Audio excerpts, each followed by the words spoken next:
We have the pleasure of hearing multiple speakers this morning. Julia Kidd will share a piece she wrote entitled, "While You Were Out." Julie is a psychotherapist and writer who lives and works on Martha's Vineyard. Her work, which can be both biting and humorous, addresses social issues through personal memoir. More of her writings can be found published in COVID Monologues MV, Readings to Nourish, Inspire, and Connect. Sean Williams, a native of England, yoga teacher and mother of 5, is the writer of 2 novels and 1 published anthology of poetry. She will be sharing a piece she wrote entitled "A Crying Shame." More of Sean's writing can be found published in COVID Monologues MV, Readings to Nourish, Inspire, and Connect. Jonah Madoff, a contributor to the COVID Monologues MV Project Phase 3, will share a piece he wrote entitled "Penobscot Canoe." Jonah is a middle and high school social studies teacher at the Martha's Vineyard Public Charter School, and an incredible human being, if I do say so myself. I wrote his bio, so. He hopes someday soon to publish a book of poetry, which he has been writing for 20+ years. Stephen Knight will share a message entitled "Proximity." Stephen is a body-centered therapist, teacher, and student. He practices a combination of hands-on soft tissue and joint mobilization with perception and orientation-based movement education here in Vineyard Haven at his studio, Vineyard Pilates and Bodywork. He's pretty great too, but I'm not biased there at all. Our closing words today are a poem written by Alex Knight. Alex is a 2nd grade student at the Martha's Vineyard Public Charter School. He loves riding his bike, playing with his friends, and chillaxing on a paddleboard at Seth's Pond. Our service today was inspired by a song written by Heather Houston entitled "Rewild My Soul." In the song, which we will sing for and with you at the conclusion of our service, Heather speaks to the river, the mountain, the eagle, the vast sky, the soft wind, the sunshine, the forest, and Mama Earth. She looks to them for the heart lessons she needs to let go of control, be present, feel spacious, walk the path, and reconnect. The last verse never fails to move me to tears as she calls to Mama Earth. "Oh Mama, rewild my soul. Help me let go of control. Show my heart how to beat with yours again. I am ready. Take me in." It reminds me of the truth I often forget. I am a part of the interconnected web of existence. I too am nature, and am not only held by her, but with her. We hold each other. I practice this mutual holding each day in Seth's Pond. I've been swimming outdoors year-round since winter of 2020. My cold water practice was my link to sanity during the long days of homeschooling and isolation. It wasn't until more than a year into the practice that my dear friend Janie Flanders shared with me about the mutual healing that can occur in water. Now, when I enter the water to cleanse the stressors of my day, I also reach out with my mind and heart to cleanse the spirit of the water. Each stroke is taken in gratitude and offered with love. We are holding each other. Our physical bodies, hearts, and minds have traveled great distance exploring unknown lands over the past 2 years. We've been through what seems like an eternity of hurt and fear as we have tackled the ever-changing unknown. In an effort to control our environment and decrease our risk, we have isolated and distanced. We have become disconnected. Today's speakers will bring us through what we have experienced, the hardships, the sorrows, the joys, the surprising gifts. They will bring us forward into today, describing ways that we can and must reconnect to ourselves, our environment, and each other. Together, listening, singing, and dancing, we will rewild our souls. We will enter a spirit of worship today, singing a song entitled "Spirit Arise" by Maritha Paffrath. I first introduced this simple yet profound melody to our congregation in 2019 after having attended a conference at the Rose Center in Western Mass, what now seems like an eon ago. The river that flows along the scenic byway called to my soul back then, and more recently, this past month when Stefan and I returned to North Adams for the first time since our honeymoon. My hope is that singing it together will arouse our collective souls. I'll review the melody with everyone now, then Greg will direct us on as we sing together in a rousing round. No worries, I'm gonna lead you, and we're gonna be part number one. So, all right. The words are printed in your order of service on the front page of it. So it's Spirit arise from the river, Spirit arise from the sea, Spirit arise from the burbling brook, Spirit arise in me. I'm gonna give you motion so you don't even have to look at it. Spirit arise from the river, right? The river goes like this. Spirit arise from the sea, Spirit arise from the burbling brook, Spirit arise in me. Ready? Spirit arise from the river, Spirit arise from the sea, Spirit arise from the burbling brook, Spirit arise in me. Ready? Let's try it. Spirit arise from the river, Spirit arise from the sea, Spirit arise from the burbling brook, Spirit arise in me. Spirit arise from the river, Spirit arise from the sea, Spirit arise from the burbling brook, Spirit arise. And you can rise if you're willing or able. Spirit arise from the river, Spirit arise from the sea, Spirit arise from the burbling brook, Spirit arise in me. Spirit arise from the Spirit arise from the Spirit arise from the sea, Spirit arise from the Spirit arise from the Spirit arise in me. Spirit arise in the Spirit arise from the Spirit arise from the sea, Spirit arise from the Spirit arise from the Spirit arise in me. Spirit arise in me.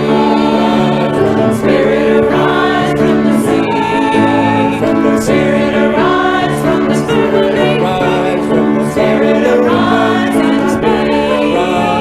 Spirit arise in me. Thank you, everyone. That was beautiful. Now Julia Kidd will join us.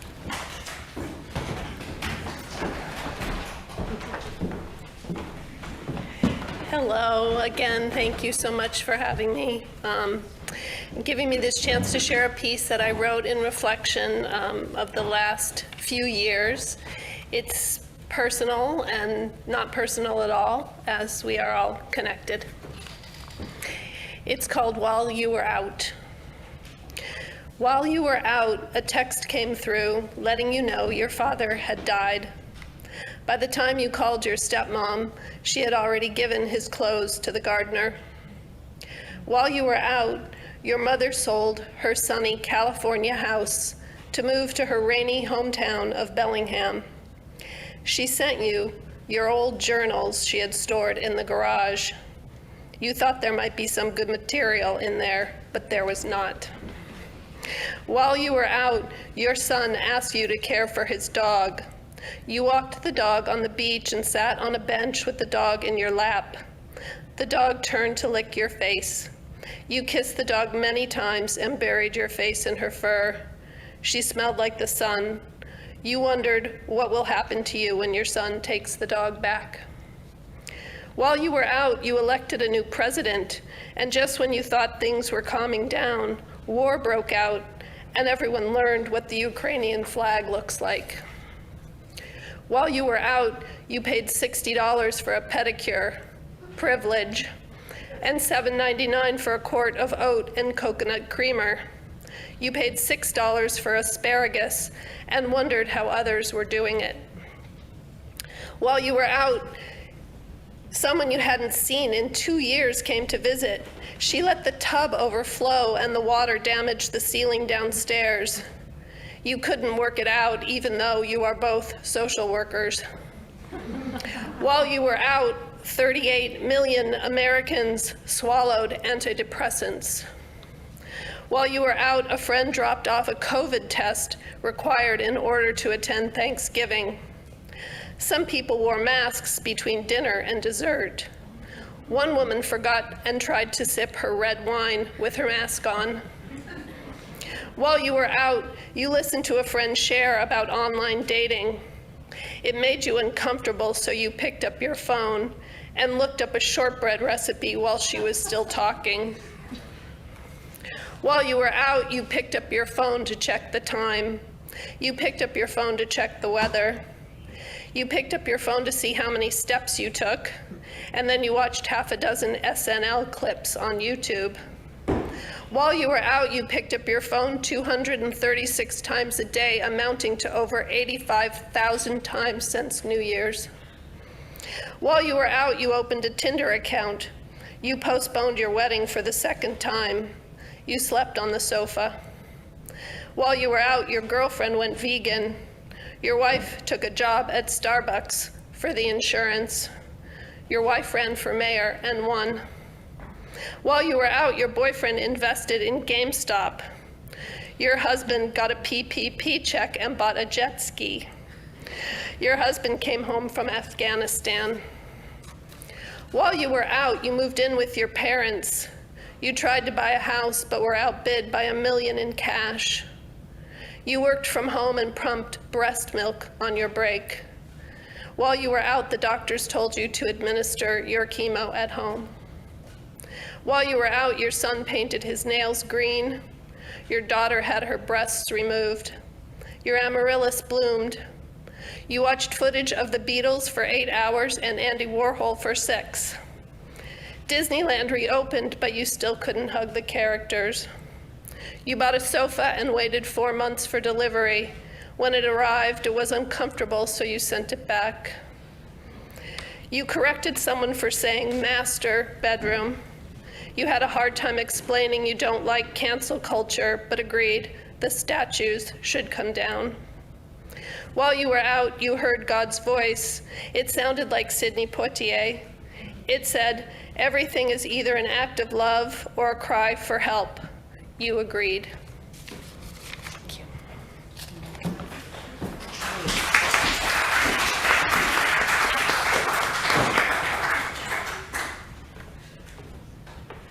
And now Sean Williams.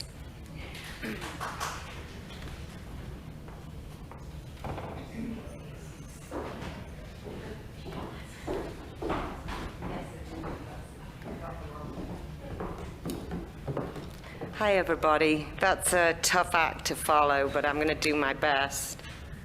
Guess I can take this thing off.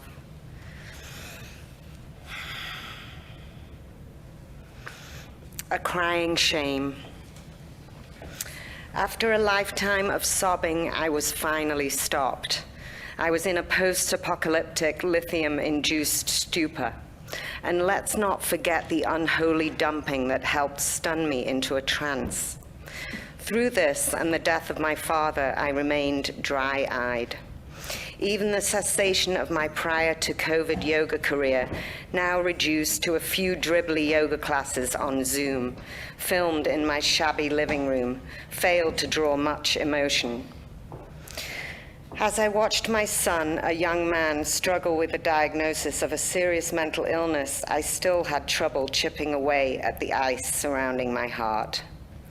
I was listening to the depressant dirge, Atmosphere by Joy Division.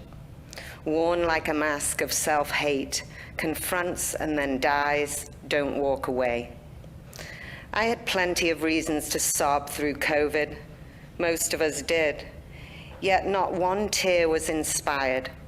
I was a zombie of sorts, which, exacerbated by my drinking, had me too numb for tears. Still, I could not cry.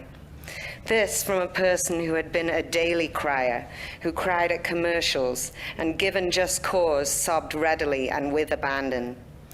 It was as if my menopausal body had dried up the tears as well as everything else.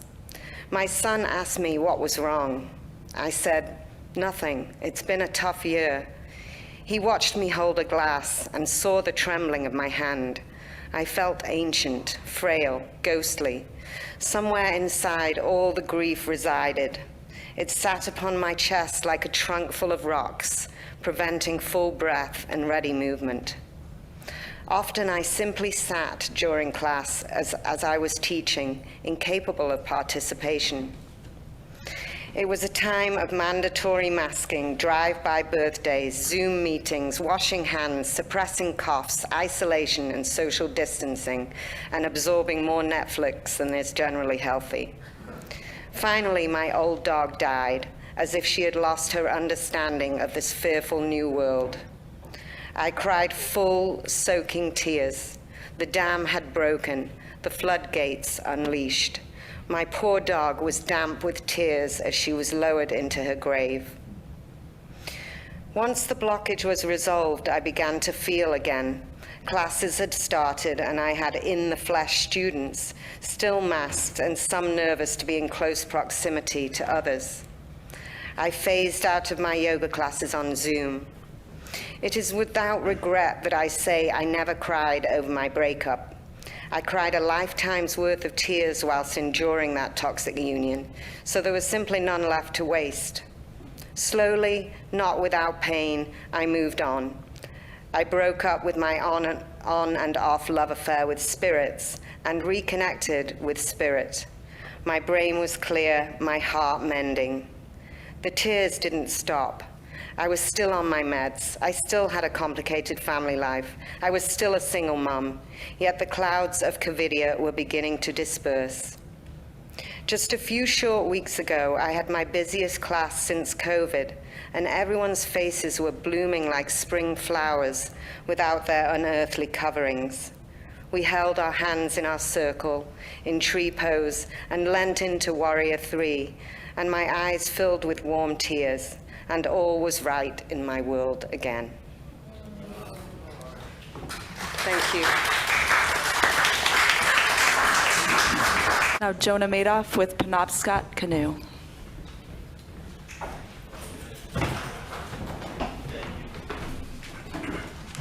So for every year for the past 23 years prior to COVID, I have brought my students and fellow teachers into the wilderness.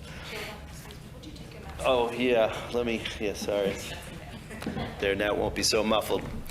So for the past 23 years prior to COVID, I have brought students and teachers into the wilderness. During the worst of COVID, that was impossible. So it's been 4 years since the last canoe trip up in the wilderness. We're going in about 2 weeks. And I believe that a grounding in nature is an essential element to reclaim our humanity. That's really important for me every year to get out and not have that cell phone, to be in communion with people in just conversation and a challenge, a chance to drop the constant demands and focus on what is left of our world as a breathing organism, as evolving and alive. And this is a reflection on some of those moments. Spring 2021. Penobscot Canoe. Lean in and let me whisper tell you, bright eyes, nose to nose, forehead to forehead, shining. We have nearly lost our wildness. Have we forgotten so soon? You still remember the joy of everything and serenity of nothing. Youth embrace without end, moss and fern frond, the gnarly, knuckled ancient roots dipping into the stream to sip life.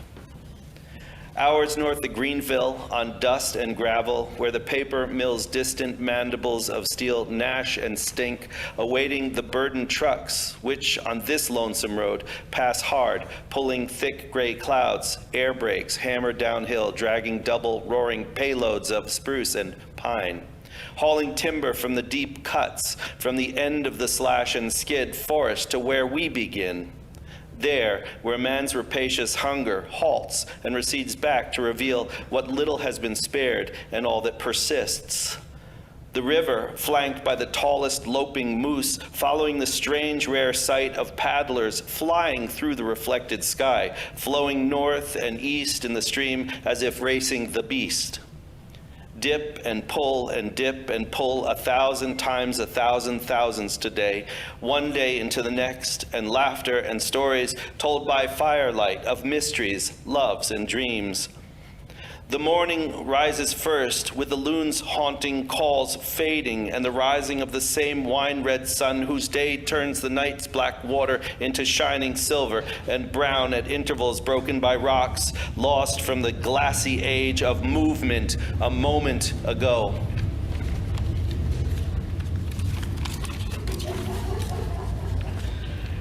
Cold morning clouds of breath, wordless morning coffee from a world away. Katahdin rising blue-green at the horizon, the sudden slap of the beaver tail, a high, tight eagle calls, a squeak unbecoming the majestic soaring on the rising motes of uplifting currents, steam fog rising too off the still, glassy calm lake. Tip into the delicate flow, the buzz of bees and flies, a million gleaming diamonds glint across Chesuncook as the Penobscot disappears under the waters. And we, little specks on the endless lake, remember we are not lost. We are moving, prayerful, towards the sunrise across an unlimited wild. Penobscot canoe.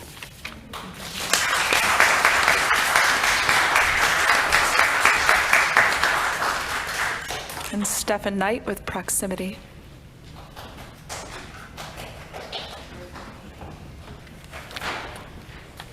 Well, this is just great. Oh, sorry. I was talking to my wife one day, and I was just saying how I appreciate these morning walks I've been going on. She goes, "Hey, you should talk about that at church. We've got this service I'm putting together." And I'm like, "Well, what do I say?" She goes, "Just, something like you just said, just like," okay. She goes, "Well, what would you call it?" I said, "I don't know, proximity." So now it sounds like this big fancy thing that I'm supposed to talk about. God, this, anyway. So this morning I started to get a little nervous. So we're out on the deck. So I started, I get a little nervous up in front of people. I might have stage fright. Maybe I should write a few things down. So it's just like these random notes. So this will be fun. So anyway, good morning.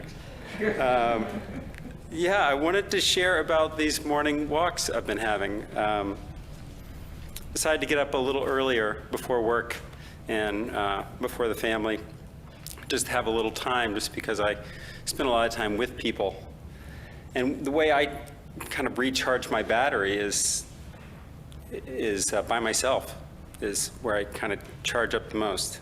So it may seem insignificant, but as a parent and with work, I don't get a lot of, we don't get a lot of time to ourselves. So I've started taking these walks just for the sake of walking. And I don't do it for exercise, but just to walk for half an hour. And what I've found is, or what I've noticed, it's just this small act helps activate my sense of proximity to the environment and to my environment. It reminds me of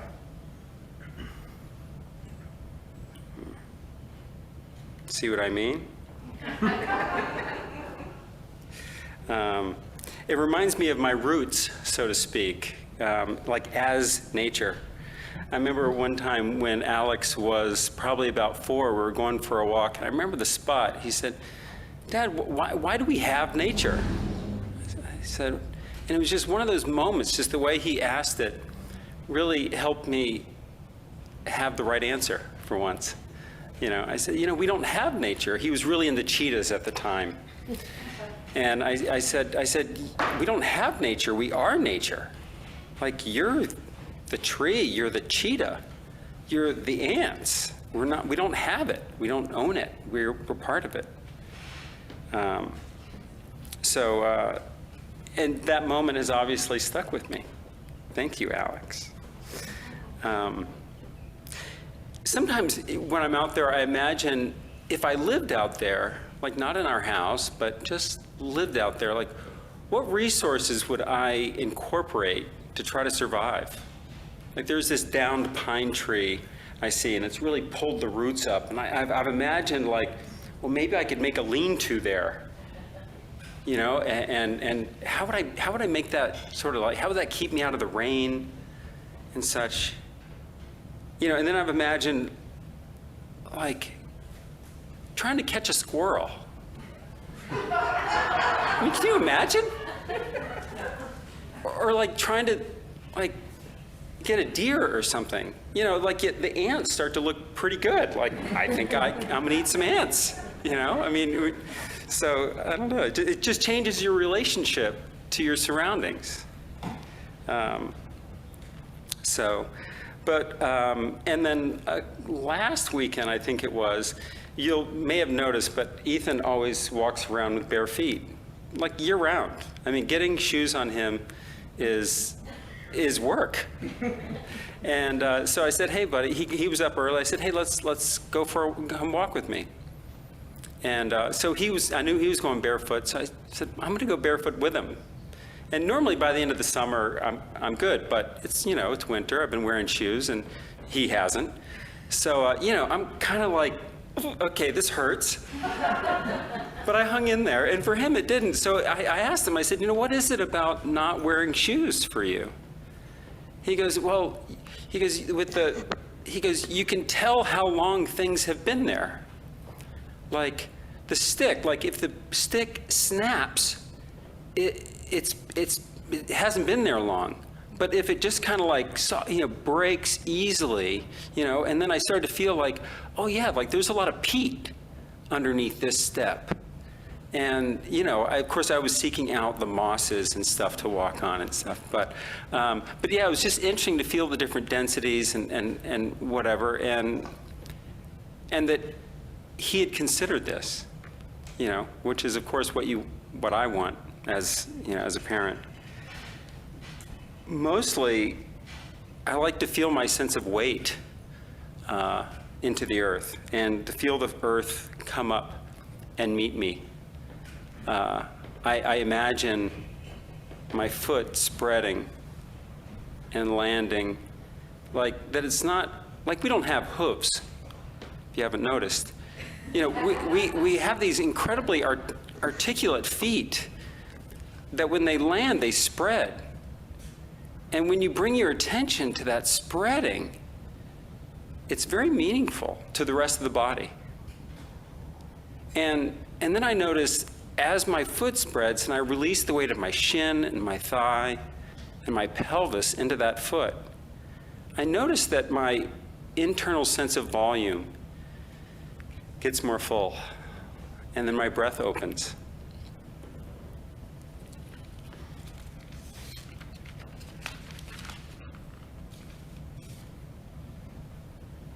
I'm giving you a moment to imagine yourself doing that.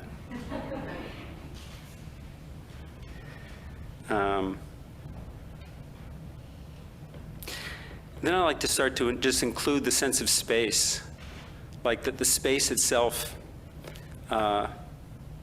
provides support in the same way that the ground does. I oftentimes tell my clients, your head belongs to the space the same way your feet belong to the ground, right? There's an orientation. If your legs are crossed, notice how one foot is on the ground and it feels like a foot. But the other foot is just kind of hanging there in space. It doesn't really understand itself quite the same way. When you put that foot down, it's going to say, I'm home. And the head in space, the way we orient, is the same. So I love playing with that. And then to allow my senses to contribute And this all keeps the busyness out of the mind, right? Because otherwise I can be thinking about keeping my kids off of screens or something that's going on in marriage. I mean, even though we have a very easy marriage, you know, or work or what have you. But when you really allow yourself just to be in your senses and to be like, as I like to think of, like all ears. Like sometimes I almost think it's like my feet are like earlobes, and I'm just walking, I'm just all ears, and I'm just appreciating all sound. Or I'm all nose. I just imagine like if I could smell all the way down to my feet, as my feet are contacting the ground and the ground's contacting my feet.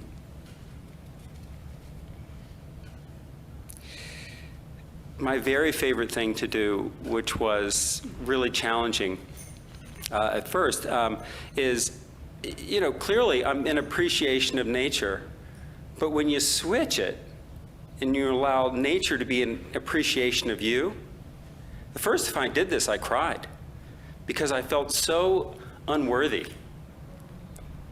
Because I had separated myself from nature, so it was me and nature as something other. And I felt so much shame about the way we live, you know, on this planet and the massive footprint that we leave. But over time, I've learned to tolerate it. And you know, it's almost like the trees say, wait, hold on a sec, like, you have a trunk and you have limbs. We have so much in common, you know? And, you know, the mycorrhizae, I'm probably saying it wrong. Anyway, some environmentalists probably know. You know, and the fungi, you know, I forgot what I was going to say on that one. Appreciate your patience. But then just to feel it, you know, in our bodies, like to feel it in terms of sensation, that it's not a cerebral event. I'm not thinking about it, but I'm actually feeling it, which removes so much stress. That sensation so regulates our nervous system. And we get to feel and really experience that proximity as an event rather than an idea.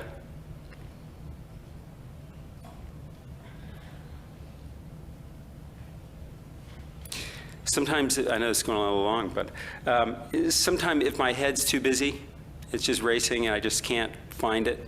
If I come to a complete stop, so I can feel my own sense of stillness, which isn't really still, and then the sort of non-stillness that's happening in the environment, I can quiet my mind, and then I try to maintain that as I start moving again. It's fascinating.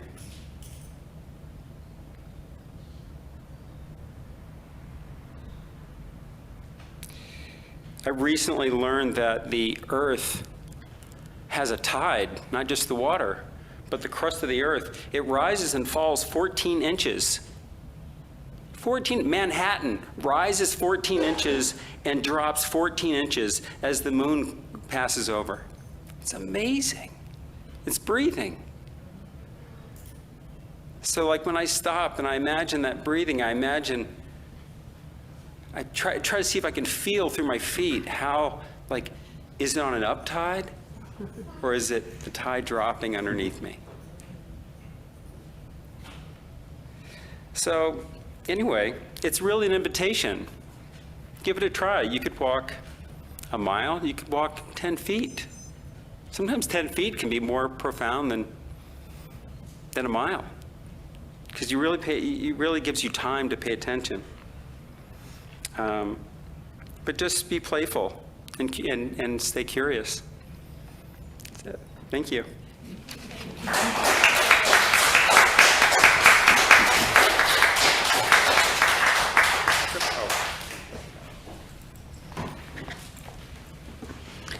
Our closing hymn is number 1017, Building a New Way.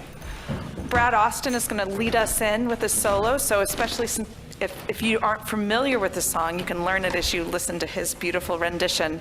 And then we'll be singing verses 1 through 4 and then 1 again.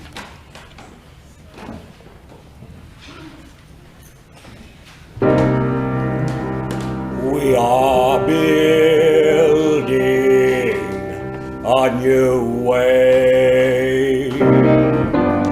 We are building a new way.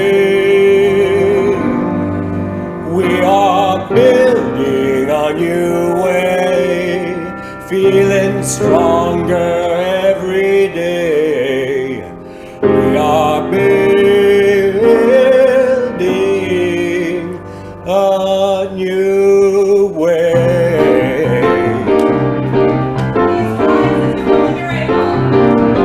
We are building a new way. We are building a new way. We are building a new way. Feeling stronger every day. We are building a new way. We are working to be free. We are working to be free. We are working to be free. Hate and greed and jealousy. We are working to be free. We can feel our every need, every need. We can feel our every need, every need. We can feel our every need. Start with love that is the seed. We can feel our every need. Peace and freedom is our cry. Peace and freedom is our cry. Peace and freedom is our cry. Without peace, this world will die. Peace and freedom is our cry. We are building a new way. Building a new way. We are building a new way. Yes, yes, a new way. We are building a new way. Feeling stronger every day. We are building a new way. We are building a new way. We are building a new way.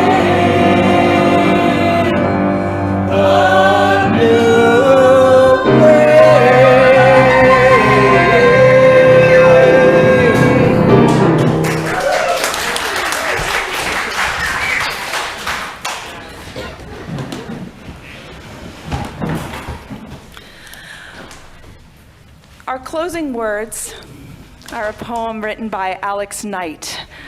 And I love this sentiment, and it is my hope that just like these birds, that our rewilding our souls will, our individual souls will catch on.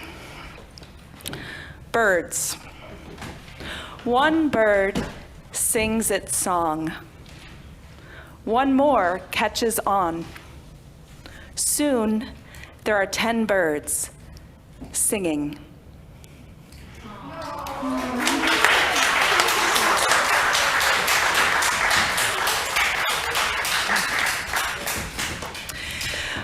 We have a musical benediction for you today, and it's the song that I spoke of in the beginning, Rewild My Soul.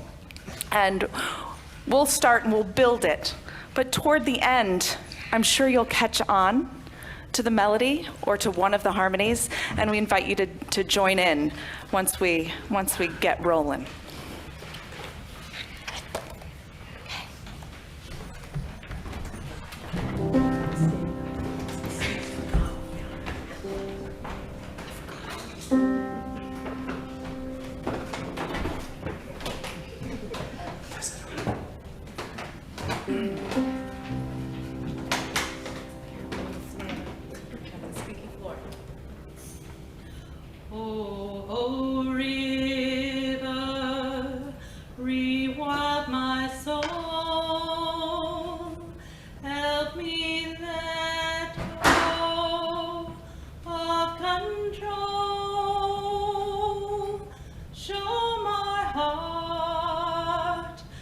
how to flow with ease again. I am ready.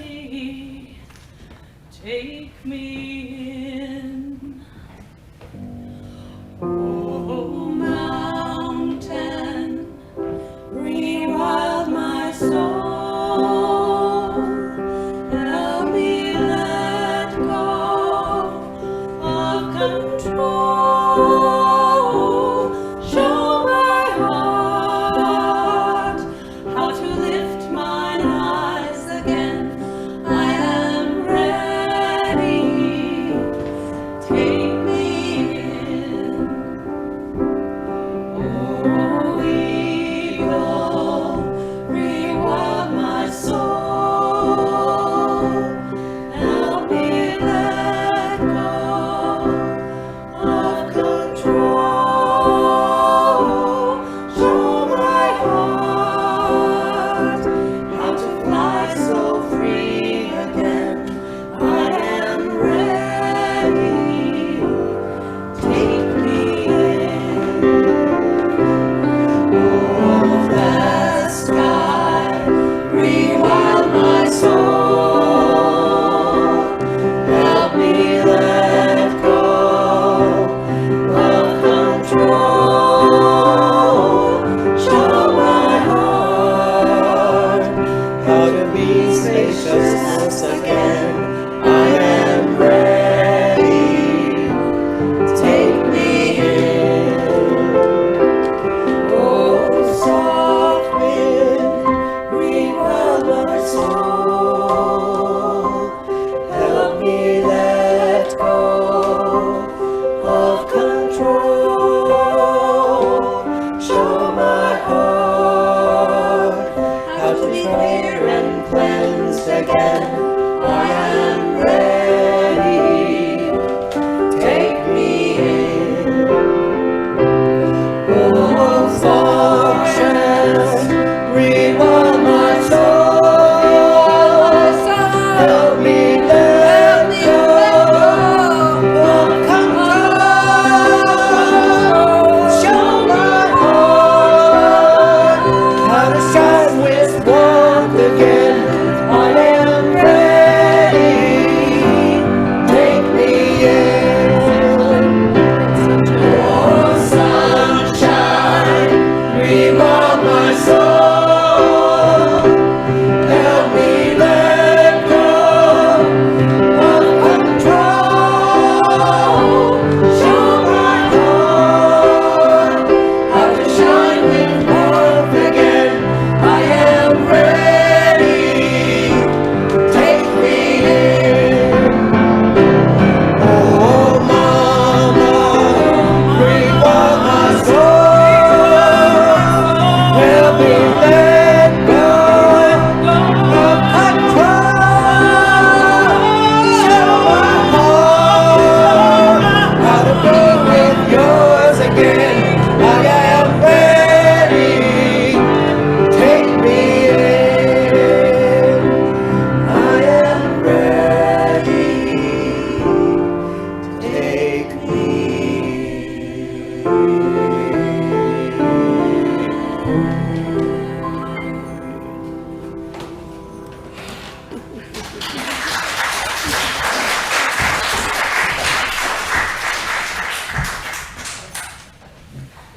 We invite you to rewild your souls outside. We're going to bring the refreshments out, and there will be, for anyone who's interested in the books, we'll bring those out as well.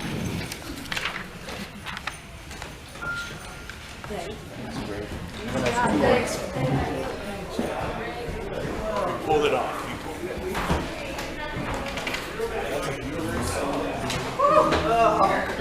Sound choice. Wonderful service.